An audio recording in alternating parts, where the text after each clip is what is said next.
I'm Dr. Michael Diston. I'm here with Chris Malloy and Steve Farinaro with TMFD Financial.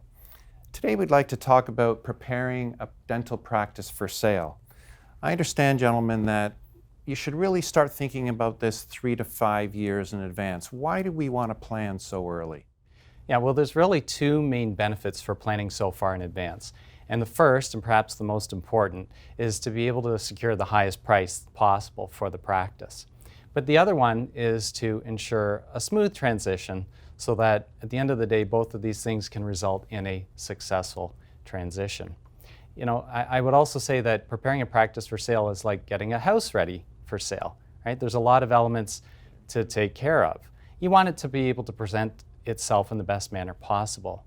So if it was a house sale, you might put on a fresh coat of paint, fix the leaky faucets, right? You would get rid of the clutter.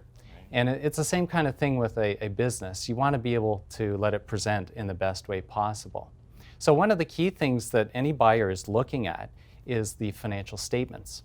It really shows the health of the practice. So for example, they're looking at what's the revenue, what are the expenses, and ultimately what's the profitability and the cash flow that practice is generating.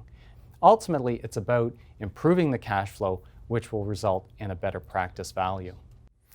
Steve, what should the dentist keep in mind to ensure that it's a positive experience for him or her? Yeah, it's important that they go through a number of things. One of the important items to keep in mind is the succession and what the next steps are in terms of after a practice sale.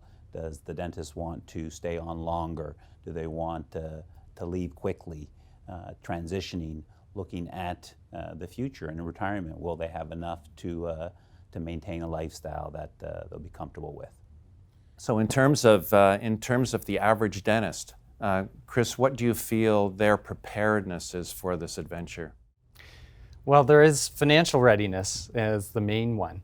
I think that there's a perception that the sale of a dental practice will comprise the bulk of someone's retirement savings and give them the income they need, but in fact it may only represent a small portion of it. So one of the key processes that we go through with our clients is to develop a financial plan which looks at what their retirement will be like. Most of it comes down to spending patterns and how much will they need during their retirement years. It's interesting, we live in a day and age where we may work for 30 years, but could retire for 30 years or more. So in fact, there's quite a big nest egg that's needed in order to get us through that period of time. I would imagine that at this stage in a dentist's career, where they've identified with being a dentist, and now they may no longer be a dentist. What's your experience, Steve? Maybe you can start in terms of the fears and anxieties that dentists may carry with them when they approach you with transitioning out of practice. It's an excellent question, and what we've found is exactly that, is that some of the retiring dentists, as they approach their later years, whether they're in their late 50s, early 60s, they've spent 30 plus years in dentistry, and to prepare for sale and then the thought of actually not working is the shock factor that we find a lot of the times, and just simply stopping to work is that something that they need to be prepared for, or at least think about the transition, because retirement is, as Chris mentioned earlier, is a long time. It's a long time. You need to be ready. Yeah. Right. You know, I often say too, it's not just about how you'll spend your money in retirement, it's about how you'll spend your time. Mm-hmm. So aside from preparing a practice for sale, it's also being thoughtful about how you'll spend your days, what activities you might like to participate in.